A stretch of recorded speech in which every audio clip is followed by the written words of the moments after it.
Olá pessoal, espero que todos estejam bem, né? Aqui também, graças a Deus, estamos bem, debaixo da graça de Deus, com os nossos desafios. E hoje vamos tentar, pessoal, fazer com que essa lição chegue a mais rápido, né? Seja divulgada mais rápido, né? Porque acontece alguns contrapontos, a gente tenta colocar a lição o máximo no início, né, da semana, ou pelo menos no meio, mas acontece alguns imprevistos, então infelizmente acabam atrapalhando a gente de colocar essa lição no ar, né, com tempo antecipado, né, ou seja, um bom tempo, né. Mas agradecemos a Deus por essa oportunidade e agradecemos a vocês que estão deixando os comentários, né, que estão aí deixando assim as suas análises, dando aí umas sugestões para a gente. Então agradecemos muito a vocês que estão deixando as suas participações. Espero que Deus possa abençoar a todos nós. Continue, pessoal, deixando aí, né, suas participações, deixando também os seus likes, porque assim o YouTube reconhece. A gente é aquela coisa que todo o pessoal que faz vídeo no YouTube fala, e é a mesma coisa. Ele reconhece que o vídeo está sendo relevante. E pessoal, esse vídeo, né, esse canal, que é o canal Refletindo sobre a Palavra, ele é um canal, né, que nasceu no coração de Deus para nós, né? Deus colocou dentro do nosso coração esse intuito, né, de fazer esse canal.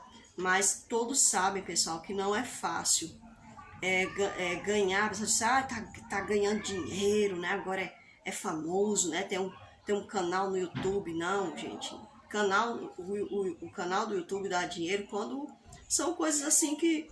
Quando é coisa da palavra de Deus, quando não tem sensacionalismo, né? Não dá tanta... não tem essa visualização toda, né? Então, assim, pessoal, esse canal a gente trabalha para a obra mesmo, né? Se vier alguma coisa, claro que vai ajudar, pessoal, porque a gente precisa, né, de um equipamento, né? Precisa ali pagar a internet. Então, tudo isso coopera, né, pessoal? Principalmente em certas situações certas circunstâncias que a gente tem passado ultimamente, né? Meu esposo se encontra desempregado e, graças a Deus, a gente tem tido aí essa oportunidade, né? Ou seja, de uma coisa ruim a gente tem a oportunidade de pelo menos ter aí um pouco mais de tempo, né? Para estar aí fazendo aí as edições desses vídeos, pessoal. Então eu espero que vocês possam cooperar aí da melhor maneira de vocês. Se vocês não puderem ajudar financeiramente, ajudem deixando os likes de vocês, né? Repassando. Pode ser que Deus abençoe e entre alguma coisa e a gente possa até comprar um maquinário melhor, né? Pra gente passar aí, porque os vídeos eles vão exigindo, pessoal, uma qualidade. Então às vezes a gente lança até um vídeo com uma qualidade mais baixa para que ele passe no aplicativo, certo? Então não passa muitos na velocidade, numa qualidade melhor. Então a gente já teve que baixar a qualidade, né, do vídeo para que ele possa passar pelo aplicativo, né? Então que vocês possam ajudar nós em oração, né, divulgando, né? E também gostaria de deixar aqui para vocês o canal Vem Comigo 7. Esse canal a gente tá ali falando algumas coisas, né, sobre alimento, algumas receitas, né? Alguns testemunhos que a gente também ainda vai passar lá. Então divulguem também aí, pessoal, se vocês puderem, também o canal Vem Comigo 7, que é um canal que a gente fez, né, pessoal, também para que pudéssemos... a gente se vira de toda forma, né? A gente faz as coisas do dia a dia, vem aqui, passa a palavra através desse canal, que é uma bênção de Deus para nossas vidas e para a vida de outras pessoas. E também através do canal Vem Comigo 7, que é onde a gente vai falando algumas coisas ali, expondo ali algumas coisas que Deus tem nos ensinado, né? E a gente tem repassar também, porque aquele que aprende e não repassa, não aprendeu nada, né? Que a gente tem que repassar o que a gente aprende. Então, pessoal, espero que vocês possam compartilhar, certo? Tanto esses vídeos como os vídeos do canal Vem Comigo 7. E para começar a nossa liçãozinha, o título geral da lição de adolescentes, pessoal, desse trimestre, que é o último trimestre do ano de 2021, é Poder Inabalável. Esse é o título geral, né? Então, vai ser maravilhoso estudarmos sobre o poder inabalável de Deus sobre as nossas vidas. E se eu fosse perguntar a cada um de vocês o que vocês têm para testemunhar sobre o poder inabalável de Deus na sua vida, você vai dizer que não tem como expor tudo, porque de forma maravilhosa Deus tem agido nas nossas vidas. E também na minha vida, pessoal. Eu vou até deixar um testemunho também sobre como Deus, né, cuidou das nossas vidas em relação ao material, em relação fisicamente falando. E a gente vai falar desse poder inabalável, né? Falando também da questão espiritual, então a gente vai falar sobre essa questão aí em outros vídeos posteriores. E o título, pessoal, da liçãozinha, da primeira lição desse último trimestre, fala assim: realidade ou fachada. Então o título ele já chama bastante a nossa atenção. Por quê? Porque vai falar sobre a vida cristã, ser uma vida de realidade ou ser uma vida de fachada. Então vamos orar, pedir ao Espírito Santo de Deus que nos dê entendimento para estudarmos essa lição de adolescentes dessa semana. Oremos. Pai amado, Deus Todo-Poderoso, nós estamos aqui, Pai, para juntos estudarmos essa lição, Senhor, e crescermos como povo de Deus, como família de Deus, como pessoas que estão aguardando o nosso Salvador, nosso Rei. Por isso, Pai, agradeço ao Senhor Jesus por tudo, por essa oportunidade, que o Espírito Santo possa transformar nossas vidas, para que nós não venhamos jamais, Senhor, viver uma vida de fachada, mas uma vida de qualidade, uma vida agradável a Ti. Em nome de Jesus te peço essas bênçãos. Amém, Senhor. Então, amigos, vamos lá? Verso áureo, pessoal, fala assim para nós. Está lá em Lucas 19:41. 19:41 vai falar assim para nós. Quando ia chegando, vendo a cidade, chorou. Então, pessoal, aqui fala que quando Jesus chegou em Jerusalém, que ele viu, né, a cidade, ele chorou. E continua falando aqui no verso 42, pessoal. Fala assim para nós. E dizia: se conheceras por ti mesma, ainda hoje, o que é devido à paz, mas isso está agora oculto aos teus olhos. Então, pessoal, Jesus, ele fala ali, né, para nós. Jesus, ele chega ali na cidade de Jerusalém e ele se depara ali com a cidade e ele chora. Ou seja, ele mostra a emoção, né? Aqui de cara, pessoal, já quero logo deixar claro que não é pecado a gente ter emoção. O pecado é a euforia. O pecado é você não raciocinar enquanto você está emocionado, né? Ou seja, aliás, dependendo da situação, porque uma pessoa que está passando por uma dor de luto, ali perdeu um ente querido, aí ela vai entrar numa situação de emoção que muitas das vezes ela não vai conseguir raciocinar. Mas eu me refiro na questão do culto, da adoração a Deus, de uma oração, que você está ali falando com Deus. Então, claro, você vai ter uma emoção, porque você está falando com o Rei dos Reis. Mas quando essa emoção, ela ultrapassa, né, a questão da racionalidade, ela começa a entrar em êxtase, em euforia, então essa emoção, ela é prejudicial. Ela não nos ajuda em nada. Então, pessoal, eu vejo muitas pessoas falando que não é certo a gente se emocionar. Como assim? Jesus fez as emoções em nós, né? Então, Deus, ele nos criou com emoções. Então, não é errado ter emoção e se expressar, né? Então, tudo que a gente faz com exagero, aí é que está o problema, né? Tudo que se faz, já dizia o ditado, né? Tudo em demasia faz mal, né? Então, quando Jesus entra ali em Jerusalém, ele se depara com a cidade de Jerusalém e ele olha toda a cidade. E ele agora chora. Por que ele chora? Porque ele vê a cidade e ele diz: quantas vezes eu quis te dar a paz, mas você não a reconheceu, né? Usando aqui as minhas palavras, né? Mas você não reconheceu a paz, ó Jerusalém. Ou seja, meus filhos, quantas vezes eu clamei, quantas vezes eu quis chamar vocês pelo amor, né? Mas infelizmente vocês não quiseram me ouvir, mas mataram os profetas, né? Então o Senhor, ele chora, ele sofre. E ele não chorou, pessoal, só ali não. Eu acredito que o Senhor sofre, né? Eu acredito que quando ele olha para a humanidade, ele sofre. Pois quando ele olhou lá antes do dilúvio para a humanidade, a palavra de Deus diz que ele se entristeceu. Ele se entristeceu não por ter feito o homem, mas porque o homem se degradou, né? O homem se tornou perverso, mau, Então isso foi o que abalou ao Senhor Jesus, né? Não que abalou como a gente se abala, né? Mas entristeceu, né? A ponto de o Senhor dizer, eu vou ter que destruir. Então, pessoal, eu tiro pelo meu pezinho de tomate, né? Meu pezinho de tomate, pessoal, ele deu ali um problema nele, né? E aí eu disse, não, vou ter que destruir esse pezinho de tomate, né? Então tive que cortar ele ali quase próximo à sua raiz.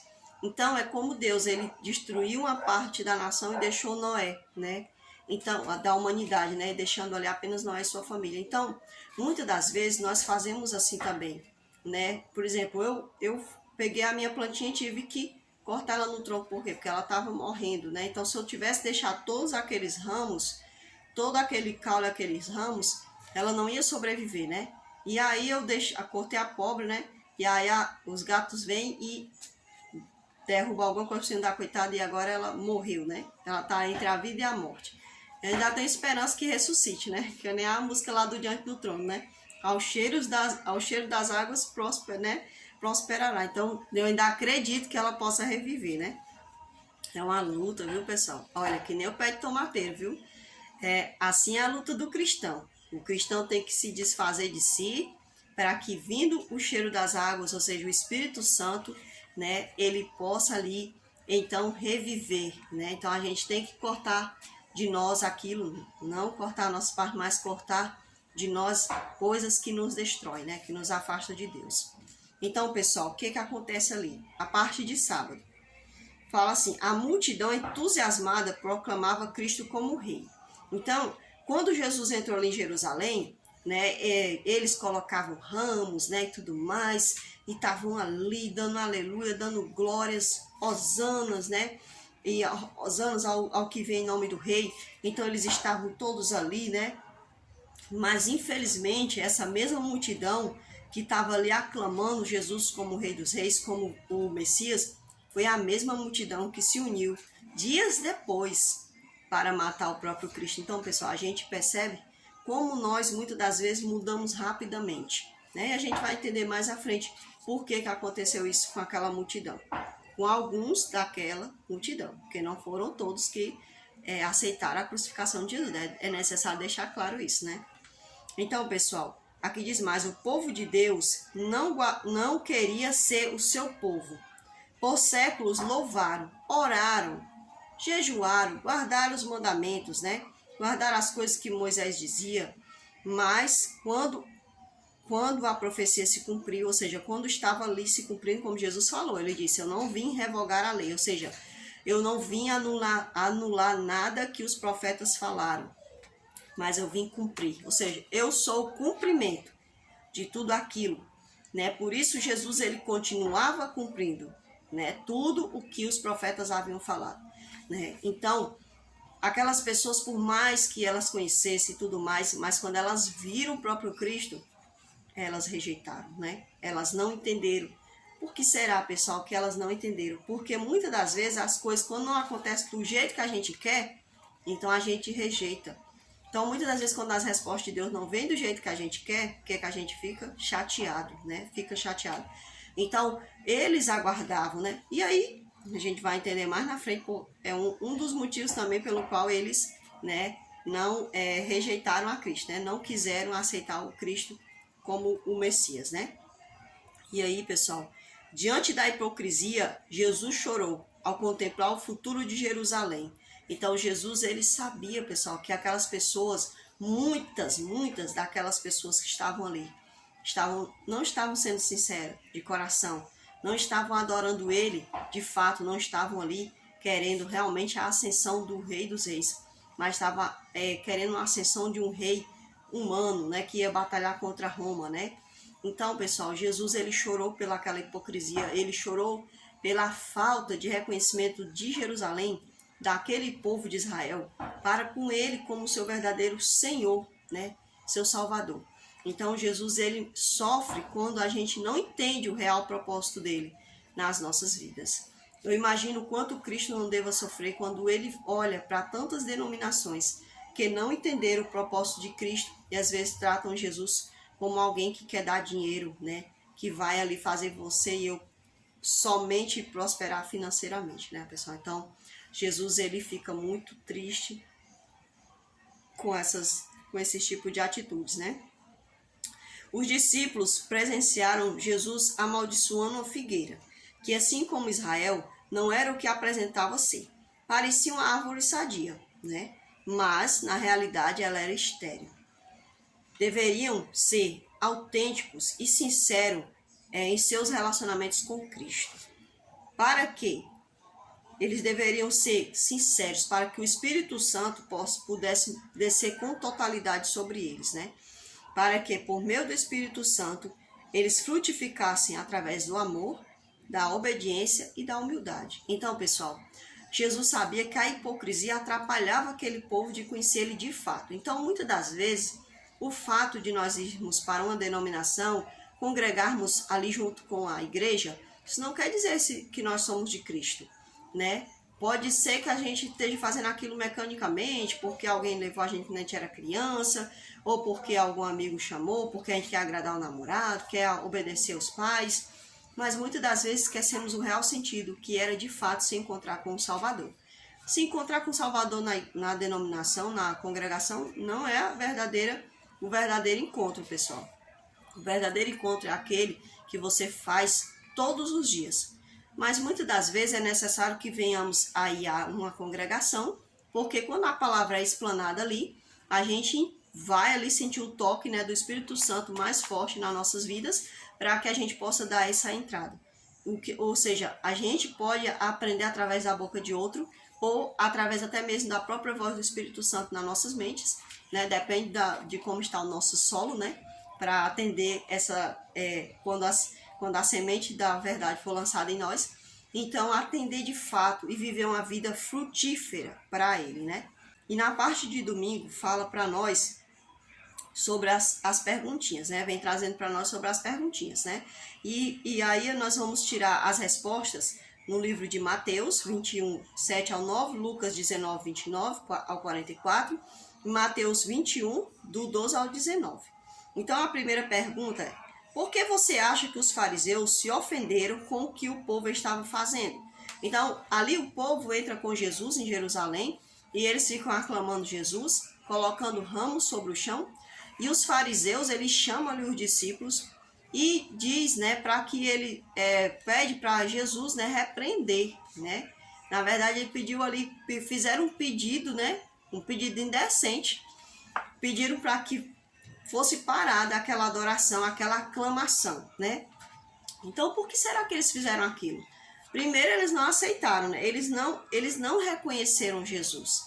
Então, eles não reconheciam Jesus como o Messias, como o Salvador, como o Cristo enviado, o ungido de Deus. E outra, pessoal, porque eles viram que Jesus, ele cativava tanto, né?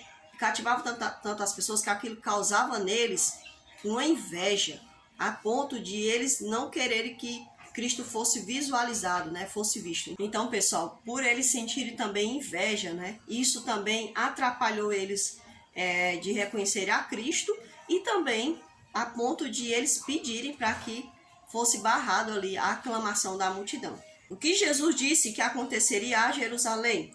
Pelo que a gente viu nos versos, né? Jesus olha para aquela cidade e fala ali, profetiza, né, que ela vai ser destruída. Por que ela vai ser destruída?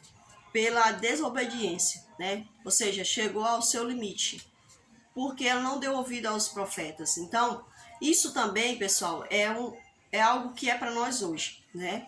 A gente tem que entender que a palavra de Deus, ela não se aplica muitas das vezes só àquele tempo, né? Mas a gente tem que entender que Jerusalém, Jesus falou para ela: quantas vezes eu quis te juntar como uma galinha junta os seus pintinhos. Então, Jesus, ele queria sempre o bem, o Senhor sempre quis o bem para o seu povo, mas infelizmente o seu povo só ia ao contrário muitas das vezes, né? Então, pessoal, aqui também vai falar aqui para nós o seguinte: quem Jesus disse que falaria se as pessoas se calassem? Ah, isso é interessante. Quando eles pedem para Jesus parar, né, ali o pessoal, né, Jesus olhou para eles assim: se eles pararem, as pedras vão clamar. Então, quando Jesus fala isso, e de fato, pessoal, eu acredito que isso possa ser até literal mesmo, as pedras falaram, né? Clamando, né? Tipo assim, a natureza. Por exemplo, quando Jesus morreu, houve o terremoto. Ou seja, a natureza, ela expressou quem ele era. Mas Jesus também estava falando, pessoal, numa metáfora. A gente pode entender como uma metáfora, né? Eu não sei se foi isso que ele quis dizer, mas eu entendo assim que também foi uma questão de metáfora. Por exemplo, muitas das vezes nós que deveríamos, que dizemos que conhecemos a Jesus, muitas das vezes nós nos omitimos, nos calamos, não falamos da verdade. O que acontece? Por exemplo, às vezes uma pessoa está ali na sarjeta, né, bêbado, sei lá, drogado, e às vezes você, que é um cristão, não, às vezes você não tem uma palavra para dar para aquela pessoa, de repente alguém que você menos espera vai lá e faz aquele papel que deveria ser o seu. Então aquela pessoa, ela é como se fosse uma pedra, né? Ou seja, o Espírito Santo vai usar aquela pessoa, né? Por quê? Porque ele foi, às vezes, muitas vezes, mais receptivo. Por que muitas vezes essas pessoas são mais receptivas? Porque nós, muitas das vezes, temos orgulho dentro do nosso coração por achar que já conhecemos tudo. Então isso é um grande perigo. Eu me lembro do pastor Kleber Gonçalves, ele falando que uma vez entrou num restaurante, né? E ali um homem que ele menos imaginava, todo vestido de punk, aquele homem foi lá e fez uma oração em agradecimento. Ele disse que ficou muito envergonhado, porque ele não costumava orar quando ele chegava ali no restaurante para agradecer a Deus, né? A gente sabe, pessoal, que a gente pode fazer um agradecimento ali interiormente com Deus. Mas muitas das vezes, quando a gente exterioriza isso, você está mostrando ali um ato, um ato de testemunho. Por exemplo, uma pessoa vê você agradecendo, ele vai dizer assim, aquela pessoa é um cristão, e ele está agradecendo pelo alimento dele. Será que eu agradeci hoje? Será que eu sou grato assim? Então é um testemunho, né? Não é fazer só por fazer. Aqui diz mais. Quem Jesus disse que clamaria, então as pedras iriam clamar, né? As mesmas pessoas que louvaram a Deus no domingo gritaram pedindo sua crucificação na sexta-feira. Então, como isso pode acontecer? Como é que isso pode acontecer? As mesmas pessoas que estavam ali elogiando Jesus, aclamando no domingo, né, que chamamos Domingo de Ramos, né, que o pessoal às vezes até comemora por aí. Essas mesmas pessoas estavam ali crucificando Cristo na sexta-feira. Por quê, pessoal? Porque elas não haviam entendido. Primeiramente, elas não entenderam quem era Jesus. Às vezes eles eram só mais um no meio da multidão. E como eles não entenderam, eles não puderam receber a verdadeira semente no seu coração, não frutificaram e automaticamente, né, eles não puderam aí não pedir a crucificação de Jesus na sexta-feira. Então, isso acontece a partir do momento em que eu, de fato, não entendi quem é o Cristo verdadeiro. Com que personagem na história você mais se identifica? Eu vou confessar a vocês, pessoal, que aqui tem os personagens fariseus, a multidão, né?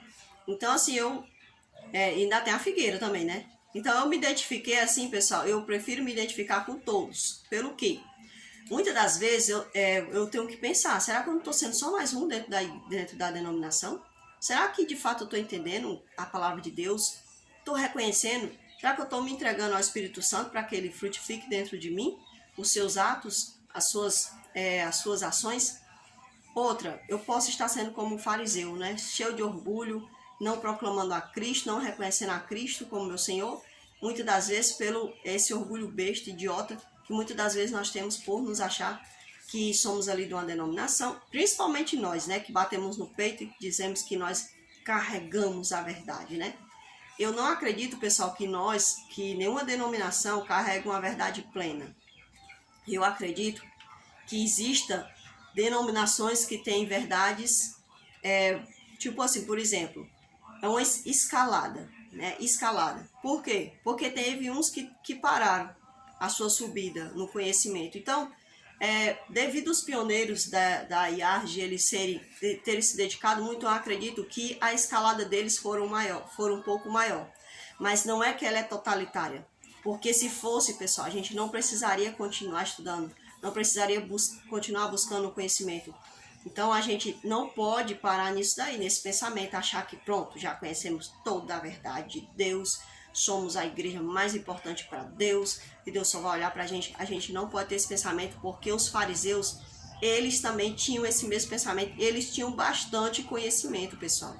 Então, muitas das vezes a gente tem que ter essa compreensão, e essa compreensão tem que ser todo dia, cotidianamente. Nós temos que entender que o nosso mestre é Jesus, e ele diz que ele é o conhecimento. Se a gente for lá em Amós, se eu não me engano, Amós ou Oséias, ele vai dizer para nós que o meu povo perece por falta de conhecimento. Então, aliás, eu creio que é Oséias. Meu povo perece por falta de conhecimento. E esse conhecimento, ele é uma pessoa, né? Pessoal, vou deixar aí na tela se é Oséias ou se é Amós. Vocês sabem que eu tenho um problema aqui com a questão de lembrar, né? De memorizar os livros. Mas eu sei que está entre Amós ou Oséias essa passagem.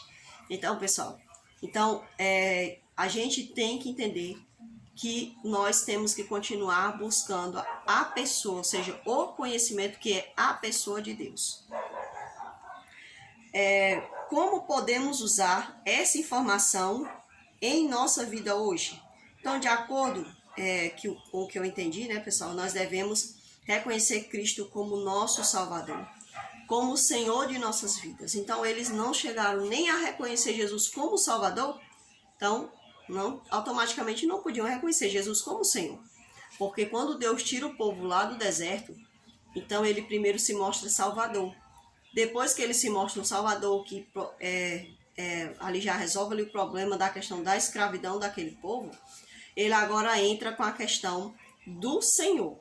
Se eles vão querer aceitar ele com seus entendimentos, né, com as suas regras, seus estatutos. Então ele entra agora mostrando para eles que ele é Senhor. Então parte agora a escolha se aceitamos ou não Jesus como Salvador e como Senhor de nossas vidas. Então é muito importante a gente se atentar a isso. Na parte da segunda-feira, pela primeira vez, Jesus permitiu que eu tratasse como rei. Toda aquela agitação chamou a atenção das pessoas e despertou ainda mais a ira dos líderes. Então, a multidão estava eufórica enquanto acompanhava Jesus. E aqui a gente vai responder por que a multidão, né, ela mudou de palavra do domingo para sexta-feira. Jesus foi exaltado no domingo, né, foi aclamado no domingo, e na sexta-feira estavam crucificando ali ele. Então, pessoal, o que acontece? A multidão, ela se comportou, a maior parte da multidão se comportou de forma eufórica. Então, lá no começo, a gente falou sobre as emoções. Muitas das vezes as pessoas elas não entendem o evangelho plenamente, a verdade plenamente. Por quê? Porque elas não botam a mente para raciocinar. Muitas das vezes elas estão ali pautadas só na emoção. Então elas vão escutar um louvor, elas ficam gritando, aleluia, glória a Deus. Isso não é errado, a pessoa dá glória a Deus, dá aleluia, mas muitas das vezes há um ensinamento errado com relação a esse conceito do aleluia, do Deus seja louvado. Eu não posso, não pode haver uma emoção certa sem que haja uma racionalidade certa. Então, para eu glorificar, eu tenho que primeiramente raciocinar.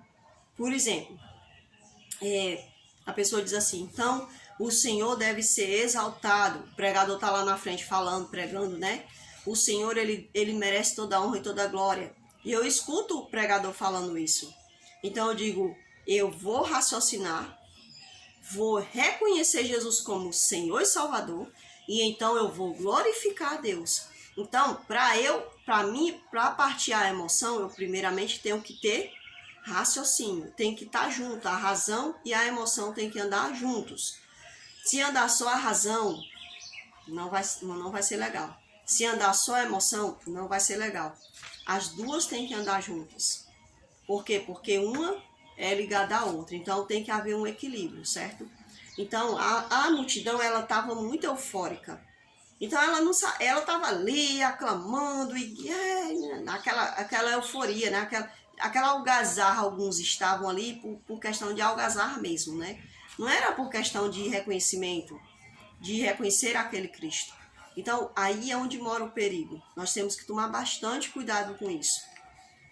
Muitas das vezes a gente vê um irmão, o irmão vem para a igreja e, por exemplo, quando eu entrei na igreja adventista, a gente batia palma. Tava louvando um louvor, batia palma. Hoje em dia o pessoal não pode mais bater palma, parece que vai Isso às vezes incomoda um jovem, um adolescente, porque muitas vezes eles querem fazer algum tipo de movimento, né? Então, às vezes, parece que para alguns, os que são só racionais, parece que é pecado bater palma, que é pecado dar uma glória a Deus, um amém. Sabe aquele amém assim mais impostado? Não é aquele amém, amém, que o irmão estava pregando, né? O irmão estava ali pregando que tem gente que parece umas cabras mortas. Aí eu pensando assim, tem umas que já morreram, né? Que nem amém diz mais, nem aquele amém. Amém, né? Então, muitas das vezes a gente tá adorando a Deus assim, de uma forma assim, mecânica, né? Robotizada, né? Aí vem o outro que já é aquele mais emocional, né? Aí é descontrolado, não se domina, né?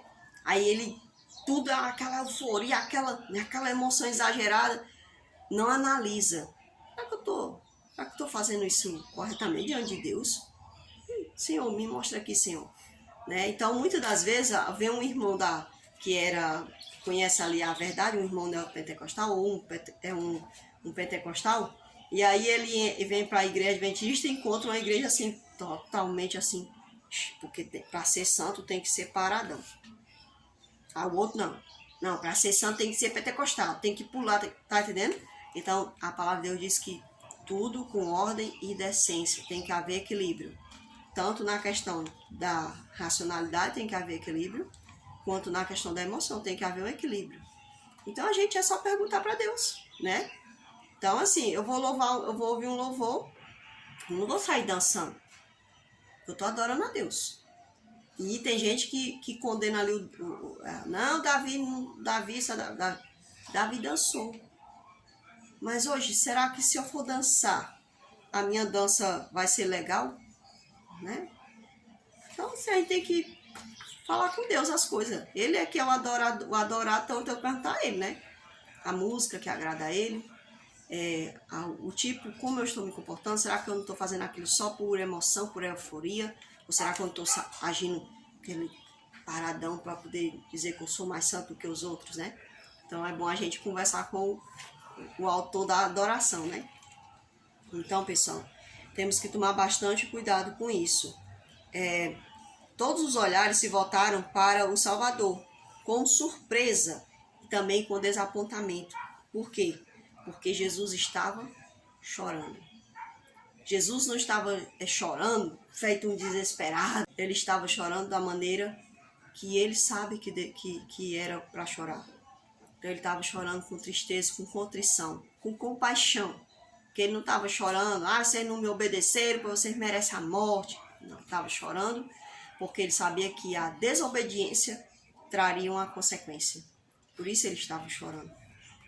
E Jesus queria trazer a salvação, mas em todo tempo houve rejeição. Jesus chorou porque o destino de Jerusalém dos judeus poderia ter sido outro, mas eles recusaram a ajuda que Deus lhes dera. Muitas das vezes, pessoal, nós nos comportamos como a Jerusalém antiga. Muitas das vezes o Senhor está nos chamando, está nos convidando, está apontando o meu pecado, apontando os meus maus hábitos que podem me destruir, mas eu muitas das vezes posso estar rejeitando a Deus. Em seus rituais e cerimônias, aparentemente, pareciam ser santos, mas na verdade estavam cada vez mais distantes do Senhor. Então, às vezes, pessoal, um quadro de disputa que eu vejo muito, por a gente conhecer, ter um conhecimento mais ampliado que muitos outros, né, que eu também, só Deus é que sabe.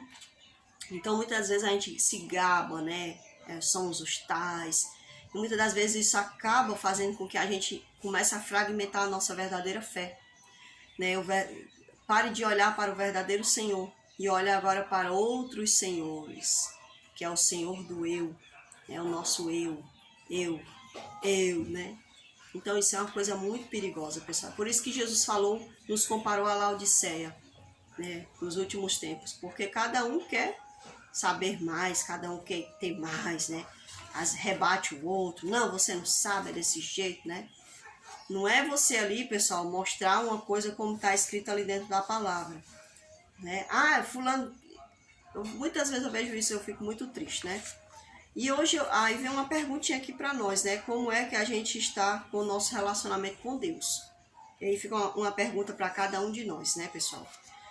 Para que a gente não venha a ter um relacionamento de fachada, mas de realidade. Terça-feira. Ao entrar na cidade de Jerusalém, montado no jumentinho, Jesus estava ali fazendo um ritual que era comum quando os reis entravam ali na cidade, né, sendo proclamado. E ele também cumpriu uma profecia que se encontra no livro de Zacarias, capítulo 9, versículo 9, que diz assim: Alegre-se muito, ó filha de Sião, exulta, ó filha de Jerusalém. Eis que o seu rei vem até você, justo e salvador, humilde, montado em jumento, num jumentinho cria de jumenta. Então Jesus estava ali cumprindo uma profecia. Acompanhando Jesus, bem de perto estavam as pessoas que tinham sido resgatadas de pecados, de demônio, né, de possessões malignas. As lágrimas de Jesus sobre Jerusalém foram também pelos pecados de todos os tempos. Então não foi só sobre aquele pecado, ele olhou e ele lembrou do pecado, de como o pecado causou separação entre ele e a humanidade. Então ele não estava fixando só Jerusalém, ele olhou para Jerusalém, sofreu por aquele povo naquela geração, naquela época, mas ele lembrou-se lá do passado, lembrou e pensou também em nós hoje. Os invejosos inimigos de Jesus quiseram fazer parecer aos oficiais romanos que ele estava liderando uma rebelião para tomar o templo e se tornar rei em Jerusalém. Olha só a mentalidade daqueles líderes daquele tempo. Eles tiveram tanta raiva, né? Digamos assim, tanta inveja, foram tão contrários a Jesus que eles foram capazes de dizer para os romanos que Jesus estava ali fazendo um ato de rebelião, ou seja, levaram para os romanos alguém que era do meio do seu próprio povo. Houve 2 ocasiões em que Jesus expulsou os vendedores e os líderes do templo, no início do seu ministério e no final do seu ministério. Isso aqui eu não sabia, eu lia, né, só via Jesus expulsando, mas eu não sabia que ele tinha expulsado 2 vezes, aí o negócio já fica mais sério, né? Jesus comparou a religião judaica à figueira estéril, que impressionava por sua aparência externa, mas não produzia os frutos esperados. Então, a gente vê, pessoal, que muitas das vezes eu posso estar com o nome, carregando o nome de uma denominação, carregando o nome de cristão, mas muitas das vezes eu posso não estar frutificando como deveria, né? Claro, pessoal, que vai haver pessoas que não vai, aquelas pessoas que não gostam do cristão, ele nunca vai ver os frutos do cristão, né? Mas eu me refiro a pessoas que reconhecem o cristão, que amam a Jesus e que eles vão querer reconhecer a Jesus, né? No filho dele. Na parte de quarta-feira, Jesus sentiu fome e viu uma figueira. Esse é um tipo de árvore bastante peculiar. É interessante. A figueira, né, ela antes dela, quando ela vai frutificar, ela bota as folhas depois, né? Se ela tem folhagem é porque ela já deu os frutos. Então os frutos dela é diferente das outras árvores. Por quê? As outras árvores, você percebe que ela dá a folhagem, aí ela vai soltar umas florzinhas, né? E ali vai nascer as frutinhas. A figueira é o contrário, ela nasce o figo e depois é que nasce a folhagem. É interessante. Então, quando Jesus chega ali, estava cheio de folha, estava super frondosa. Mas cadê os frutos? Não tinha fruto. Então, Jesus, ele deixa essa palavra ali para nós. E também ainda amaldiçoa a figueira. Isso quer dizer, pessoal, que quando nós nos declaramos cristãos, mas nós não somos cristãos, nós corremos o risco de ser malditos. Que maldição é essa? É uma maldição que Deus lança sobre nós? Não. É que nós mesmos podemos acarretar para nós. O Senhor disse, eu acho que em Jeremias ele fala que maldito o homem que não usa da sua espada. E ali está se referindo à palavra de Deus, né? Não usa da palavra. E ele também fala da questão do desleixo, né? Que é desleixado na obra. Então, muitas das vezes a gente pode ser só a aparência de cristão, não é de fato um cristão. E isso é preocupante para Deus. Nós deveríamos nos preocupar, mas muitas das vezes não tá nem aí. Parece que não tem nada demais. E tem. Por quê? Porque o Espírito Santo, ele é que vai nos selar. Para ele nos selar, nós devemos todos os dias, ele é nosso amigo, ele é Deus, ele é nosso amigo. Então, se eu não fizer uso dessa amizade, de querer realmente ter um relacionamento, como é que ele vai me selar? Ele não vai selar quem não quer, né? Então a chuva serôdia não poderá cair sobre quem não quis conhecer o Senhor Jesus, sobre quem não quer o Espírito Santo na sua vida. Então a chuva serôdia não pode cair, ele não pode forçar, né, pessoal?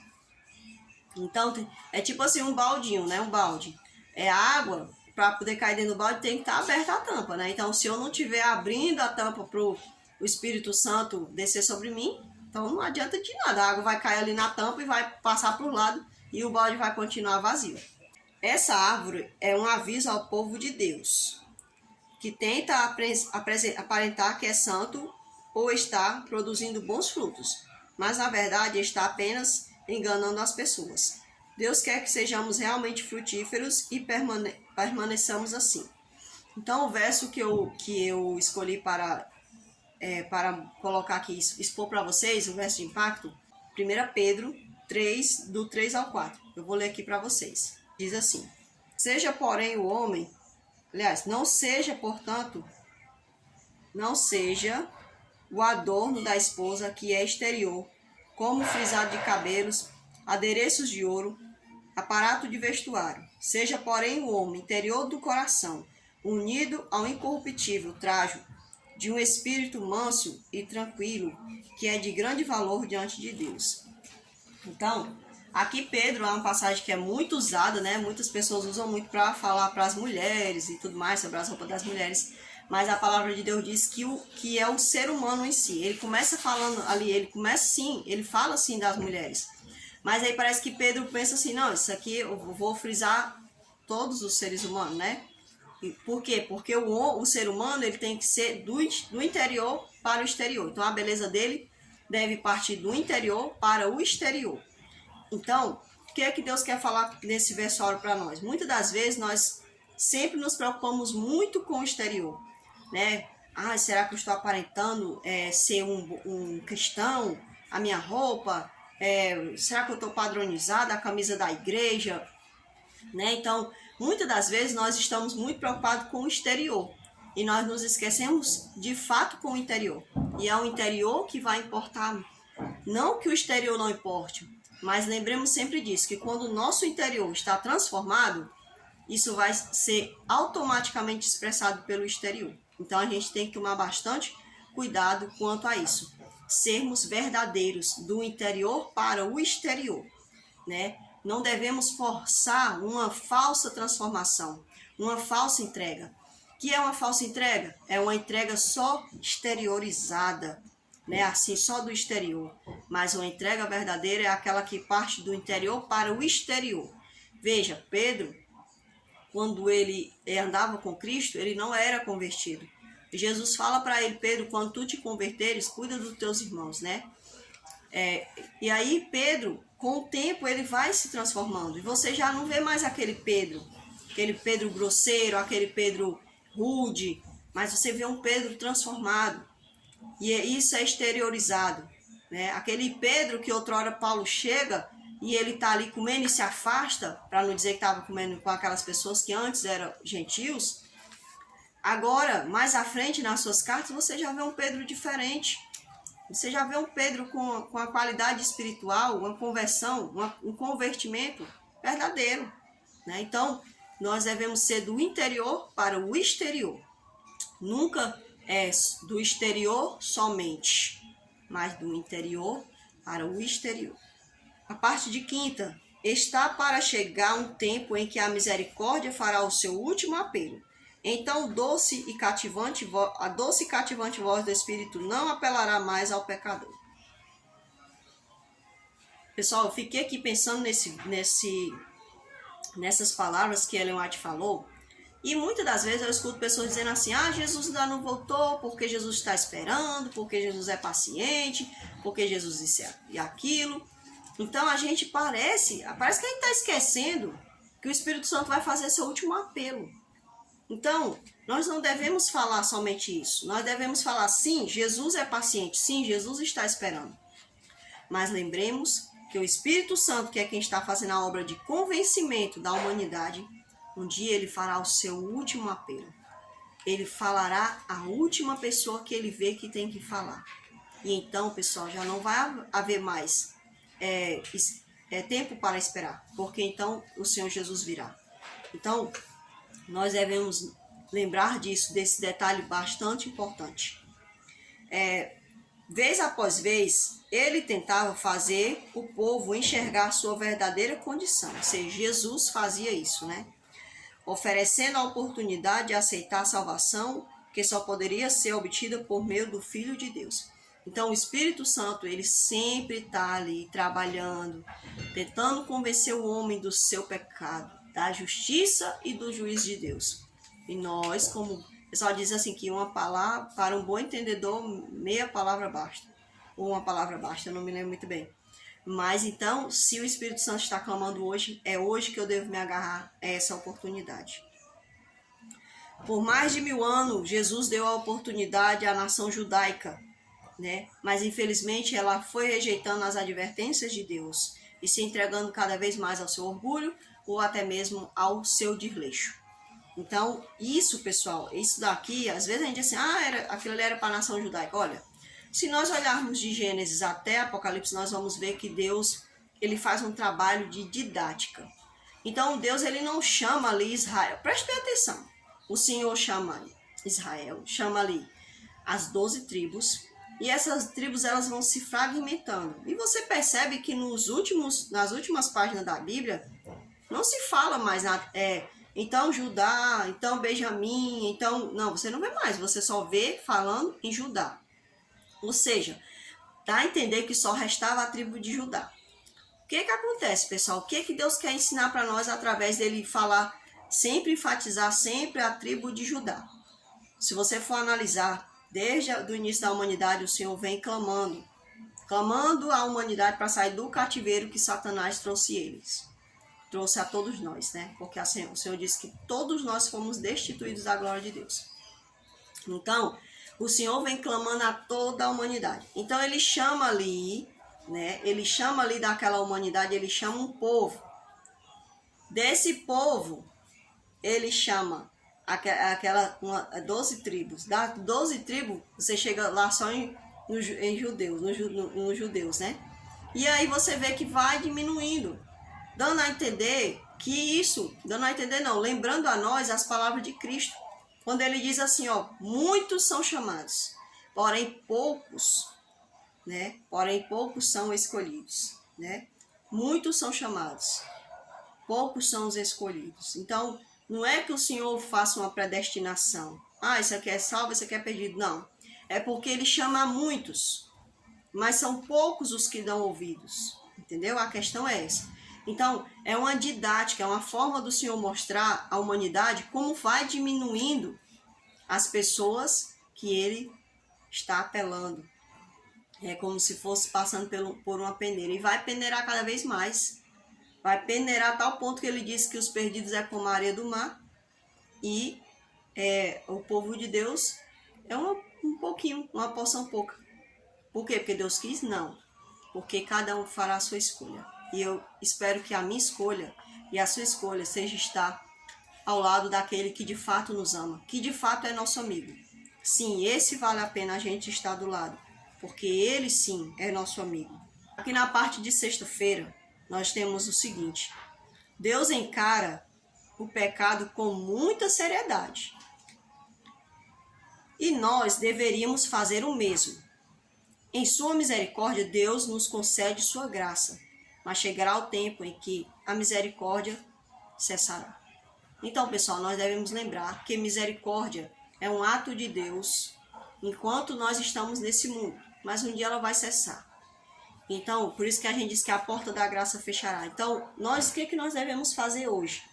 O que nós devemos fazer hoje é agarrar essa oportunidade, essa chance que o Senhor está nos dando de fazermos uso dessa oportunidade que Ele está nos dando. Porque essa oportunidade ela não vai mais existir um determinado tempo, vai se acabar. Então, hoje é o momento. Então, aqui começou falando que Deus ele dá muita atenção à questão do pecado. Deus ele não faz concessão, pessoal. Ele não faz concessão com o pecado. E Ele também espera que nós não venhamos a fazer. É só um pecado, Deus vai entender. Olha, gente, Deus não vai... Uma coisa que eu gosto de frisar. Deus não é como nós. Nós, muitas das vezes, a pessoa namora ali com a pessoa que é casada. Você está abrindo a concessão. Porque você... eu entendo essa situação. Deus, Ele não é assim. Ele não brinca com o pecado. Ele é diferente de mim. Eu já brinquei com o pecado, pessoal. E eu acredito que muitos de nós já brincamos com o pecado. Mas quando o Senhor bate fortemente na nossa mente, bate na porta do nosso coração, você tem que fazer uma escolha. Ou você escolhe Jesus, ou você escolhe o pecado.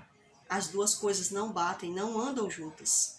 Porque Ele não pode andar de lado com as trevas.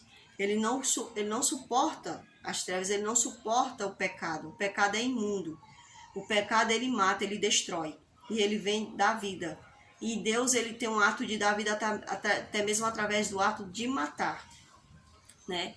Então, só ele pode dar vida, só ele pode tirar a vida. Ninguém pode tirar a vida. Eu não posso tirar a minha vida. Por isso ele pede para mim, para que eu possa largar o pecado. Porque o pecado, ele é uma espécie de suicídio. Sabe? Ele mata a gente ali, diante de Deus. E ele olha, muitas das vezes ele vê pessoas mortas. Mortas, para outros estão vivas, mas para Deus está morta, porque o pecado nos mata. Então Deus, ele abomina o pecado. Então, não aceite se alguém disser para você, não, Deus entende você transgredir o sábado, Deus entende você adulterar, Deus entende você cobiçar o que é do outro, roubar. Deus não entende. Deus não entende. Deus entende você adorar aquela imagem. Não, Ele não entende, gente. Ele não entende. Na verdade, isso aí é sem lógica para Deus. Então, a questão é, eu e você não devemos abrir mão do que de fato importa, que é a salvação, para ficarmos agarrados no que nos destrói. A nação israelita rejeitou Jesus e a liberdade que ele veio conceder-lhe. Israel servia a Deus com os lábios, mas não com o coração. Se eu não me engano, em Isaías, em Jeremias, tem lá falando várias passagens que Deus, muitas das vezes, ele olha para a nação está ali adorando, parece que está servindo a Deus, mas é só com os lábios. E isso é uma coisa que me preocupa. Sabe, quando eu estou louvando, quando eu estou cantando, na verdade, porque o canto é um louvor, ofertar, a oferta de dinheiro é um louvor, orar é um louvor, né? Então, pessoal, quando eu estou cantando, eu procuro olhar, eu procuro me examinar. Será que eu estou, de fato, fazendo isso, adorando a Deus verdadeiramente? Não é aquilo, pessoal, de ficar me crucificando, sabe? Me condenando. Não é isso. Quando a gente serve a Deus, a gente não se condena. E não traz essa condenação sobre nós. Mas é você se avaliar. Será que eu estou entendendo a letra dessa música? Será que essa música me alcançou? Para que ela possa também alcançar outros? Então, é você fazer um culto racional, como disse Paulo. Fazer um culto racional. Fazer a transformação da nossa mente através de clamar ao Espírito Santo. Ele é quem renova nossas mentes, né? Aqui diz para nós, quer que vivamos por ele, não apenas aos sábados, mas todos os dias. Não deseja que finjamos amá-lo para agradar aos outros. Nós não podemos fazer isso. Não podemos fingir que amamos a Deus. Devemos amar a Deus de coração, de fato e verdade. A palavra de Deus diz, não ameis só de palavra, mas de fato e verdade. Que sejamos discípulos, que o sirva de todo o coração. Quando a gente conhece a Jesus, a gente conhece as coisas do Senhor. E a tendência, o certo, o natural é a gente servir ao Senhor, ou seja, se tornar um discípulo. E se tornar um discípulo requer que a gente tenha experiência pessoal, né? Aprender para depois repassar. Então isso deve ser algo natural das nossas vidas. Qual será a nossa resposta a ele? Acredite, não vale a pena viver um relacionamento fake com Deus. Não vale, realmente. Aliás, nem tem, né? Relacionamento falso com Deus nem existe. Eu posso até ter um relacionamento falso com um colega, no casamento, mas com Deus não tem como ter, né? Só na cabeça do ser humano que ele está enganando a Deus, né? A palavra de Deus diz até assim, porque vocês se enganam a vós mesmos, né? Então, foi até uma passagem que foi usada na lição da Escola Sabatina de Adultos, né? Da semana passada. A falsidade, o engano, não pode oferecer nenhum tipo de felicidade. Pessoal, e aqui eu quero falar aqui para vocês algo. Isso aqui é uma coisa muito comum, infelizmente, que nós vemos hoje nas pessoas. O quê? As pessoas posarem felicidade, viajando, né? Roupas lindas, poses maravilhosas, mas muitas das vezes são pessoas vazias, porque aquilo não é de fato uma realidade. É apenas porque quer que o outro sinta inveja, que o outro ache que ele é bonito, que ele é rico, que ele é famoso, que ele é popular, mas muitas das vezes o coraçãozinho com depressão, triste, fingindo uma coisa que não é. Gente, isso daí é algo terrível. Muitas pessoas chegam ao suicídio por isso, porque muitas das vezes eles vivem uma vida tão falsa que eles já não sabem mais nem como fazer. E às vezes eles vão lá e se matam. Claro que nem todo suicídio parte desse pressuposto, né? Mas muitas das vezes, pessoal, é por essa triste realidade, né? Então, às vezes, a gente às vezes não vigia, não se dá conta de que a gente tem que tomar bastante cuidado com o que nós vivemos, com o que nós falamos, né? Uma grande habilidade do pecado é cegar. Isso aqui eu achei interessante. Aliás, essas duas frases todas são, né? Claro. Uma grande habilidade do pecado é cegar os homens para que eles não reconheçam o seu verdadeiro caráter. Olha o que o pecado faz com a gente. Ele nos cega a ponto da gente não ver realmente a nossa realidade. Qual é a nossa realidade? Derrota, tristeza, né? Quando adicionamos Jesus aliás, essa frase foi falada, pessoal, por Andrew Murray. Então, o pecado, ele tem essa capacidade de nos cegar para ver a nossa realidade, o nosso caráter. Que caráter é esse? Bem sujo, bem longe do caráter de Cristo. Então, o nosso caráter deveria e deverá, como cristão, ser semelhante ao do Senhor Jesus.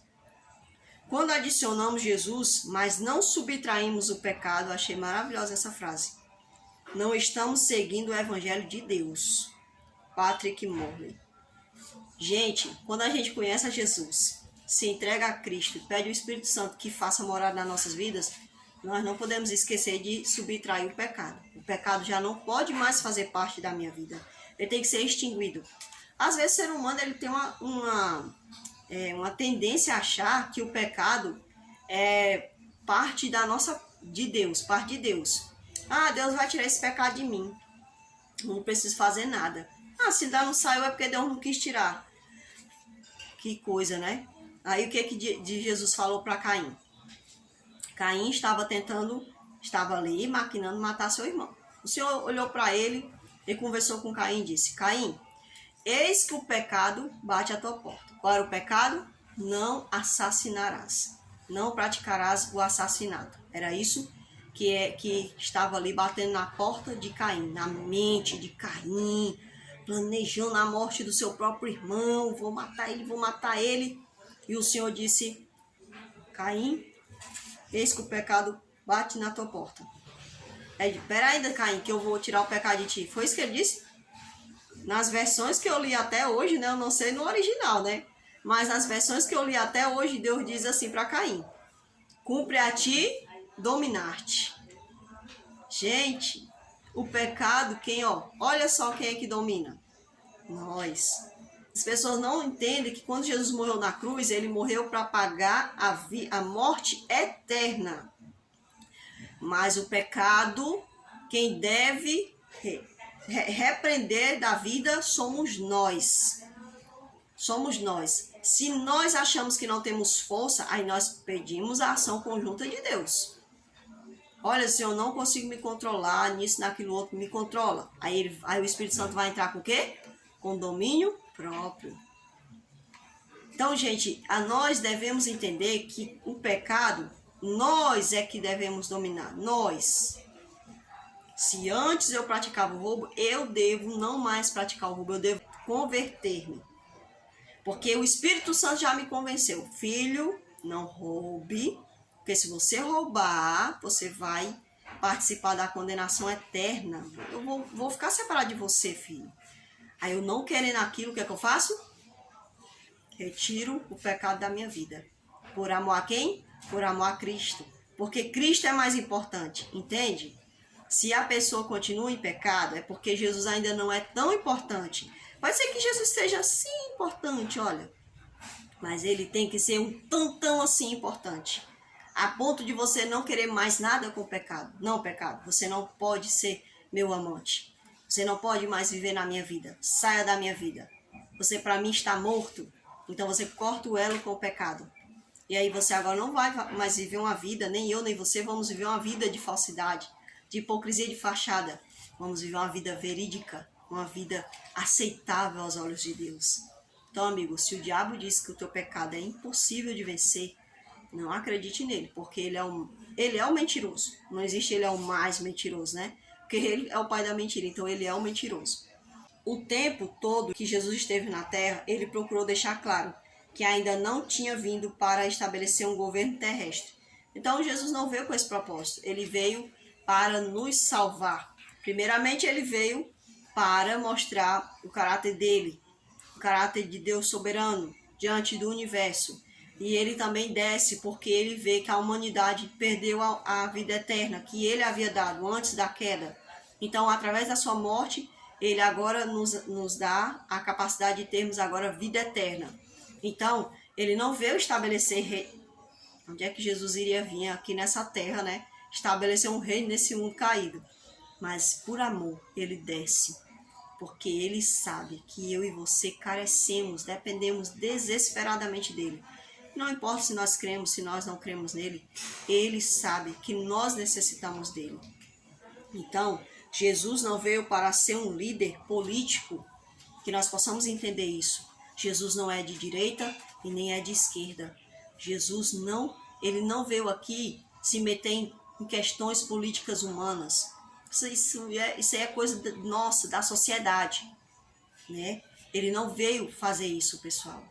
Não acredite nisso, que Jesus é de direita ou é de esquerda. Não, ele não é. Ele é o Deus Todo-Poderoso. Ele não vai ter tempo para ficar discutindo isso, certo? Mas ele é o Deus Todo-Poderoso, Supremo. E ele veio para estabelecer o reino dele. E o reino dele começa aqui, ó, dentro de nós. Então, que Deus possa abençoar você, possa abençoar a mim. Que nós venhamos a ter uma vida real com Cristo. E nunca uma vida de fachada. Lembre-se sempre que esse vídeo, pessoal, vai estar em pedaços na descrição. Você pode estar vendo os pedaços aí da lição, né? Se você não quiser ler todo, assistir todo de uma vez. Que Deus possa abençoar a mim, possa abençoar você, para que nós possamos aprender cada vez mais. Vamos orar ao Senhor? Nosso Pai, nosso Deus, por favor, não nos deixe, Senhor Jesus. Por favor, Senhor, não nos deixe ter uma vida de fachada, Senhor. Pois sabemos, meu Pai, que nem todo o que diz Senhor, Senhor, herdará o reino dos céus. E o Senhor disse que o reino é o Senhor. O Senhor é o reino. O Senhor quer implantar o seu reino dentro de nós. Então, Senhor, está aqui meu coração. E eu creio, Pai, que do outro lado, muitos estão oferecendo o seu coração a Ti, Senhor. E se alguém, Pai, está lutando para viver uma vida de verdade, quer viver uma vida de verdade, não quer viver uma vida de fachada, Pai, ajuda. Não importa se ele é adolescente, se ele é um jovem, se é uma criança, se é um idoso, se é um adulto, Pai, ajuda a cada um de nós, por favor, Senhor. Eu te rogo em nome do Senhor Jesus Cristo, e te peço a unção, Espírito Santo, desça sobre nós com toda a tua força, apela ao nosso coração e nos conduz pelo caminho da verdade. Em nome de teu Filho Jesus Cristo, Pai, eu te peço. Amém, Senhor. Fica com Deus, meu amado. Até a próxima semana, se assim o Senhor não nos permitir, ou se caso ele não tenha voltado.